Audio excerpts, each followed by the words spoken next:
तो इस कहानी के शुरुआत में हमें एक बहुत ही फेमस कंपनी जिसका नाम अम्ब्रेला कॉर्पोरेशन था उसके बारे में बताया गया। दरअसल अम्ब्रेला कॉर्पोरेशन एक बहुत ही बड़ी और काफी सक्सेसफुल कंपनी बन चुकी थी और इसी सक्सेस का रीजन यह था कि अम्ब्रेला कॉर्पोरेशन वेपन को सेल करके प्रॉफिट अर्न करती थी और इस बारे में सारे कंपनी के एम्प्लॉयर्स नहीं जानते थे, बल्कि इस कंपनी के हाई स्किल ऑफिसर्स ही इस बात को जानते थे। अब क्योंकि अम्ब्रेला कॉर्पोरेशन की बिल्डिंग काफी बड़ी थी तो उसे एक सिटी के नीचे बनाया गया था। यहाँ पर हम एक आदमी को देख पाते हैं कि किसी ग्रीन कलर के एंटीवायरस को चुरा रहा था और यह काम वो बहुत ही ध्यान लगाकर करे जा रहा था, लेकिन जाते जाते वो शख्स उस ब्लू कलर वाले वायरस को लैब में ही फेंक देता है। हवा की वजह से वायरस सभी जगहों पर फैलने लग जाती है। वहीं पर एक आदमी जो कि जल्दबाजी में कहीं पर जा रहा था, आगे जाने पर वो एक आदमी से टकरा जाता है, लेकिन इसके बावजूद भी उसके कदम नहीं रुकते क्योंकि उसे जल्दी जो थी। देखते हैं कि बहुत सारे एम्प्लॉयर्स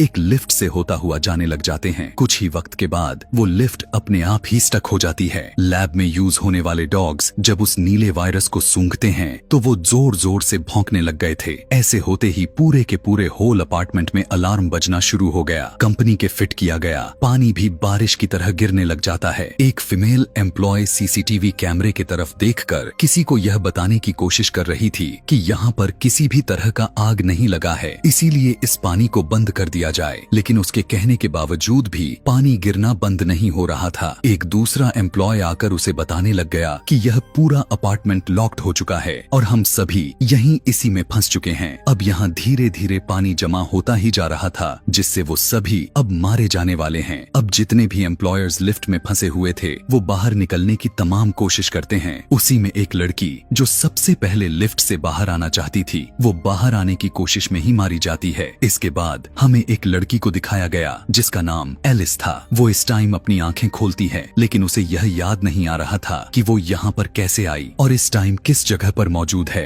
दरअसल उसकी मेमोरी लॉस्ट हो चुकी थी, जिसकी वजह से उसे कुछ भी याद नहीं आ रहा था। एलिस बाहर आई तो उसे एक लॉकर में एक गन दिखाई देती है और वो रूम से बाहर आकर टेबल पर रखे हुए एक पिक्चर को देखती है। उसे पता चला कि यह पिक्चर तो उसके और उसके हस्बैंड के शादी की पिक्चर थी। यहाँ पर उसे ये भी याद नहीं था कि उसकी शादी आखिर कब हो गई। ठीक उसी टाइम पर एलिस यहाँ पर कुछ अजीब ही फील करती है और तभी एक आदमी जिसका नाम मेट था वो वहाँ पर जल्दी से आकर कहने लग गया कि मैं तुम्हारी मदद के लिए आया हूँ। कि इतने ही देर में कुछ सोल्जर्स भी वहाँ पर आ जाते हैं और वो इन दोनों को पकड़ लेते हैं। सारे के सारे सोल्जर्स मेट और एलिस को लेकर अम्ब्रेला कॉर्पोरेशन के ट्रेन में चढ़ जाते हैं। वहीं पर उन्हें एक और आदमी बेहोशी के हालत में मिला। इस आदमी का नाम स्पेंस था। इस आदमी को भी ठीक उसी तरह से याद नहीं था जैसे एलिस को कुछ याद नहीं होता। स्पेंस नाम का शख्स वही है जो एलिस के साथ उसके वेडिंग पिक्चर में मौजूद था, यानी उसका हस्बैंड। स्पेंस को देखते ही एलिस को कुछ अजीब तरह से विजन आने लग जाते हैं। उस विजन में वो अपने वेडिंग वाले दिन को देख पाती है, लेकिन यहाँ पर भी उसे कुछ समझ में नहीं आ रहा था। वो लोग उस ट्रेन के जरिए काफी आगे तक आ चुके थे। एलिस सीनियर सोल्जर को गन पॉइंट पर लेते हुए उससे पूछने लग जाती है कि यहाँ पर क्या चल रहा है। वो एलिस को बताने लग गया कि तुम्हारी कोई शादी नहीं हुई, बल्कि वो तो एक फेक था और शादी का सारा ड्रामा उन्होंने इसलिए क्रिएट किया हुआ था ताकि वो उस जगह पर जा सके जहाँ पर वो अभी जा रहे हैं। वो एलिस को यह भी बताया कि जिस घर से हमने तुम्हें पकड़ा है उसी रास्ते के जरिए हम उस सिटी के नीचे बनाए गए बहुत बड़ी अम्ब्रेला कॉर्पोरेशन कंपनी के लैब में जा रहे हैं, क्योंकि अम्ब्रेला कॉर्पोरेशन को चलाने वाली मशीन काफी ज्यादा खतरनाक के साथ पावरफुल, जिसका नाम रेड क्वीन है, उसने अपने सारे एम्प्लॉयर्स को जान से मार डाला है। यानी इस कहानी के शुरू में जितने भी लोग उस अपार्टमेंट में लॉक्ड होकर फंस चुके थे, यहाँ पर उन्हीं एम्प्लॉयर्स की बात चल रही थी। थोड़ी ही देर के बाद वो सभी एक अजीब सी जगह पर पहुंच जाते हैं और सीनियर सोल्जर अपने बाकी के सोल्जर्स को कहने लग गया कि इस पूरे जगह को अच्छे से एक्सप्लोर करो। Umbrella corporation powerful dangerous computer यानी रेड क्वीन उन सभी को देख रही थी कि आखिर वो क्या करने के लिए आए हुए हैं। उन लोगों के साथ एक हैकिंग ऑफिसर मौजूद था जो वो अपने हैकिंग को यूज में लेते हुए एक नए रास्ते को ओपन कर देता है। दरवाजा खुलते ही कुछ ऑफिसर्स उसके अंदर चले जाते हैं, लेकिन तभी अचानक से उस जगह का डोर अपने आप ही बंद हो जाता है। हैकिंग ऑफिसर ने बताया कि इस दरवाजे को रेड क्वीन ने बंद किया हुआ है। तभी जिस जगह पर वो ऑफिसर्स गए हुए थे एक लेजर वेपन एक्टिवेट हो जाता है, जिससे उनकी एक फीमेल सोल्जर का सर कट जाता है और वो मर जाती है। उस फीमेल सोल्जर को मरता हुआ एलिस ने देख लिया था, इसीलिए वो घबराते हुए उस हैकिंग वाले ऑफिसर को जल्दी से लेजर वेपन को बंद करने के लिए कहती है। अभी वो इतना कही ही थी कि तभी एक और ऑफिसर उस लेजर वेपन से मारा जाता है।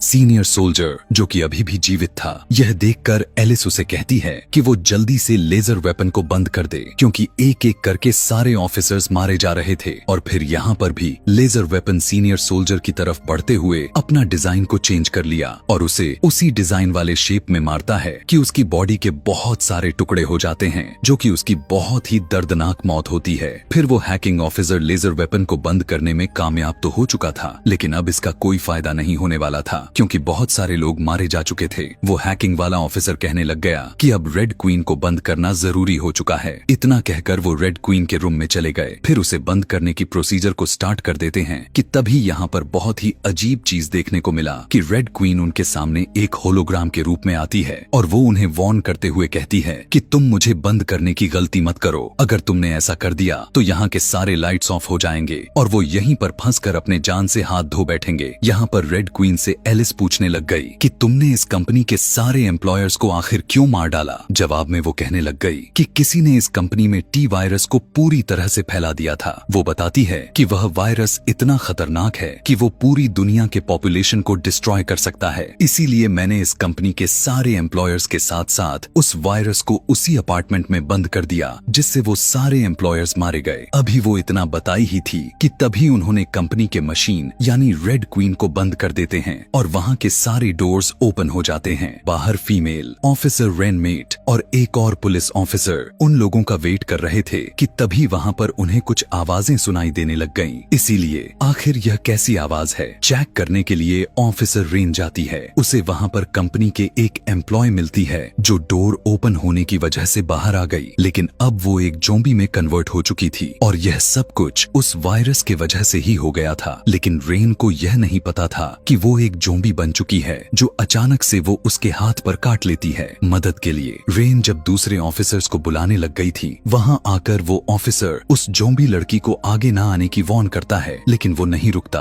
और आगे बढ़ने लग जाती है। इसीलिए रेन उसे शूट करके उसे जान से मार डालती है। इतने ही देर में एलिस और वो हैकिंग ऑफिसर भी आ जाते हैं। रेन यहाँ पर उनसे पूछने लग गई कि हमारे बाकी के टीम मेंबर्स कहाँ पर हैं, जिस पर हैकिंग ऑफिसर बताता है कि हमारे सारे सोल्जर्स लेजर वेपन की वजह से मारे जा चुके हैं। अभी वो आगे बढ़ने की कोशिश कर ही रहे थे कि तभी चारों तरफ से ज़ॉम्बी एम्प्लॉयर्स इन्हें घेर लेते हैं। यह देखकर सभी खुद को सेव करने के लिए उनका मुकाबला करते हुए उन्हें गोलियों से भूनना शुरू कर देते हैं। यहाँ पर सबसे अजीब वाली बात तो यह था कि उन सारे ज़ॉम्बिस के ऊपर गोली का कोई असर ही नहीं हो रहा था और न ही वो मर रहे थे। इन लोगों को उन ज़ॉम्बिस को न मरने की वजह उन्हें समझ में नहीं आती। जब सब कुछ इनके समझ के बाहर जा रहा था तो वो उन सभी ज़ॉम्बिस को बॉम्ब से डिस्ट्रैक्ट कर देते हैं और वहाँ से भागने की कोशिश में लग जाते हैं कि तभी उसी भागने के दौरान उनके एक ऑफिसर को ज़ॉम्बी पकड़ लेता है। बाकी लोग भी खुद को सेव करके वहाँ से निकलने की काफी कोशिश करते हैं। इधर एलिस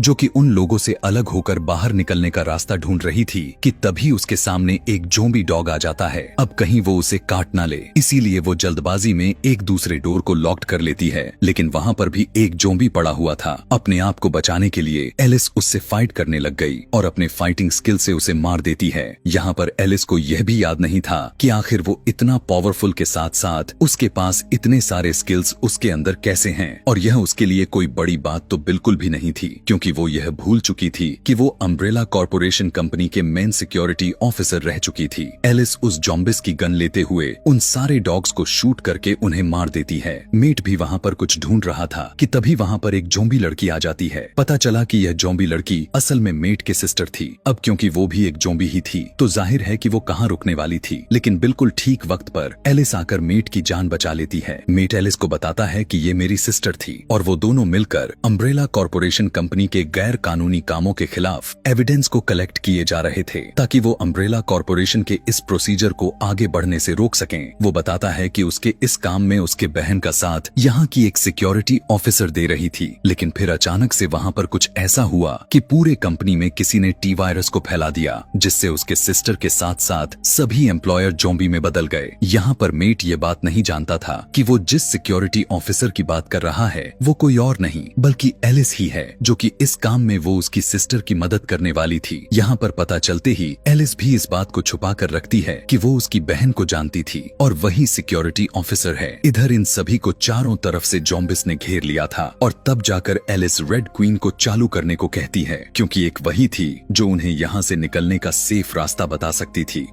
एलिस रेड क्वीन को ऑन कर देती है। उसके यहाँ आते ही रेन रेड क्वीन से पूछने लग गई कि ये ज़ॉम्बिस क्यों नहीं मरते। तब यहाँ पर रेड क्वीन उन्हें बताती है कि उन सारे ज़ॉम्बिस को मारने के लिए उनके सर पर मारना होगा, तब जाकर उनकी डेथ होगी, क्योंकि उनके बॉडी में वो टी वायरस चला गया है जो कि बहुत ही ज्यादा मात्रा में पावरफुल है और जाहिर है वो वायरस उनके बॉडी में पावर प्रोवाइड करता रहता है और यही वजह है कि गोली लगने के बावजूद भी वो नहीं मरते। एलिस रेड क्वीन से यहाँ इस कंपनी से बाहर निकलने का रास्ता पूछने लग गई। रेड क्वीन कहने लगी कि मैं तुम्हें यहाँ से बाहर निकलने का रास्ता तो बता दूंगी, लेकिन मैं तुम्हारे उन सभी साथियों को यहाँ से बाहर नहीं जाने दूंगी जो इन्फेक्टेड हैं। और रेड क्वीन उन्हें रास्ता बता देती है। पता चला कि वो रास्ता एक अंडरग्राउंड से होता हुआ जा रहा है, लेकिन फिर भी वे सभी वहाँ से जाने लग जाते हैं। मगर तभी वहाँ पर भी बहुत सारे ज़ॉम्बीस आ जाते हैं जो अचानक से उन सब पर अटैक कर दिए, जिस दौरान वो हैकिंग वाला आदमी इन्फेक्टेड हो जाता है। बाकी लोग तो उस अंडरग्राउंड रास्ते को पार करने में सफलता प्राप्त कर लिए थे, लेकिन वो हैकिंग ऑफिसर उन ज़ॉम्बिस के बीच में फंस जाता है। तब एलिस रेन को कहने लग गई कि वो हैकिंग ऑफिसर को बचाने में उसकी मदद करे,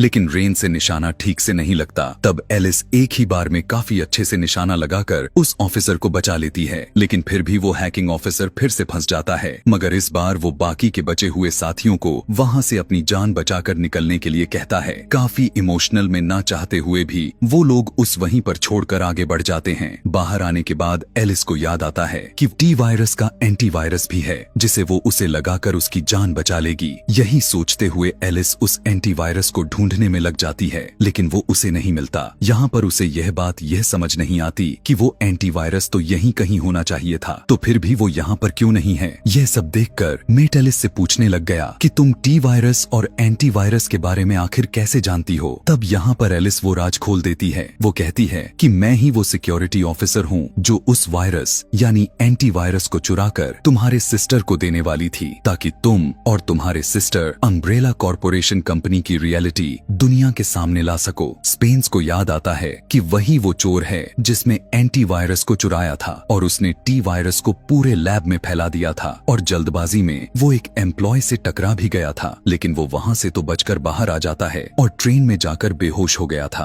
और टेम्परेरीली उसकी भी मेमोरी लॉस्ट हो चुकी थी। और ये वही वक्त था जब उन ऑफिसर्स को मिला हुआ था। ठीक उसी वक्त एलिस को भी पता चल जाता है कि स्पेन्स ही वह आदमी है जिसने इस वायरस को चुराया था, लेकिन अब सिचुएशन काफी खराब हो चुकी थी, तो एलिस ने खुद को चेंज कर लिया था और अब वो अच्छी बन गई थी। इसीलिए अब वो स्पेन्स को रोकने की कोशिश करती है, लेकिन अचानक से स्पेन्स गन उठाते हुए पॉइंट कर लिया। स्पेन्स एलिस को उसके साथ चलने के लिए कहता है, जिस पर एलिस उसे मना कर देती है कि तभी अचानक पीछे से एक ज़ॉम्बी स्पेन्स को बाइट कर लेती है, जिससे वो भी अब ज़ॉम्बी बन जाने वाला था। स्पेन्स उन लोगों को अब यहाँ पर लॉक करके ट्रेंच की तरफ चला गया जहाँ पर वो एंटीवायरस रखा हुआ था। स्पेन्स खुद को उस एंटीवायरस लगाने ही वाला था कि तभी वहाँ पर एक बहुत ही खौफनाक सा दिखने वाला म्यूटेंट आ जाता है और यह म्यूटेंट अम्ब्रेला कॉर्पोरेशन कंपनी ने ही बनाया हुआ था, जो कि एक बहुत ही ज्यादा खतरनाक म्यूटेंट था, क्योंकि वो इंसानों का खून पीता था। जितना ज्यादा वो इंसानों का खून पीता जाता उतना ही ज्यादा वो ताकतवर बनता चला जाता था। यहाँ पर यह अजीब तरह से दिखने वाला म्यूटेंट स्पेंस को मारने के बाद उन तीनों के पीछे लग जाता है। एलिस रेड क्वीन से रिक्वेस्ट करने लग जाती है कि वो दरवाजे को ओपन करे, यानी उनकी वो मदद करे। तब यहाँ पर रेड क्वीन ये कहती है, तुम लोगों के साथ रेन मौजूद है, क्योंकि यानी वो इन्फेक्टेड है। अगर तुम उसे मार देते हो तो मैं तुम्हें यहाँ से बाहर निकाल दूंगी। लेकिन एलिस रेड क्वीन की बात मानने वालों में से नहीं थी, जिससे रेड क्वीन दोबारा से ऑफ हो जाती है और इस बार उस हैकिंग ऑफिसर ने रेड क्वीन को बंद किया हुआ था, जो किसी तरह से जिंदा बचकर निकल गया था। वो उन्हें किसी तरह वहां से निकालता है और वो लोग ट्रेन में बैठकर निकल जाते हैं, लेकिन इनके पीछे पीछे वो क्रिएचर भी आ जाता है। एलिस रेन और हैकिंग ऑफिसर को वो एंटीवायरस लगाती तो है, लेकिन रेन ज़ॉम्बी में कन्वर्ट होना शुरू हो जाती है। अब क्योंकि वो एंटीवायरस उसके ऊपर असर कर पाता, वो पूरी तरह से ज़ॉम्बी बन चुकी थी। ज़ॉम्बी रेन मेट पर अटैक कर देती है, लेकिन मेट उसके सर पर गोली मारकर उसे जान से मार डालता है। उसी लड़ाई के दौरान वो म्यूटेंट भी ट्रेन के नीचे आकर मर जाता है। ये दोनों बिल्कुल ठीक वक्त पर सेफली तरीके से बाहर तो आ जाते हैं, लेकिन बाहर आते ही वहां पर कुछ लोग आकर एलिस को पकड़ लेते हैं और मेट को अपने नए एक्सपेरिमेंट्स के लिए लेकर चले जाते हैं। यहाँ पर एलिस की जब आंख खुलती है तो वो देख पाई कि एक स्ट्रेचर के साथ बंधी हुई है, लेकिन वो किसी तरह स्ट्रेचर से खुद को आजाद कर लिया। लेकिन जब वो उस जगह से बाहर आकर देखा तो पता चला कि बाहर का मंजर ही बदल गया था। पूरा शहर डिस्ट्रॉय हो गया था, यानी मतलब साफ हो चुका था कि वो टी वायरस अब पूरे शहर में फैल चुका था। और इसी को दिखाते हुए यह कहानी यहीं पर खत्म हो जाती है। दोस्तों, अगर इस कहानी का अगला पार्ट देखना चाहते हैं तो कमेंट में नेक्स्ट लिखना ना भूलें। Thanks for watching.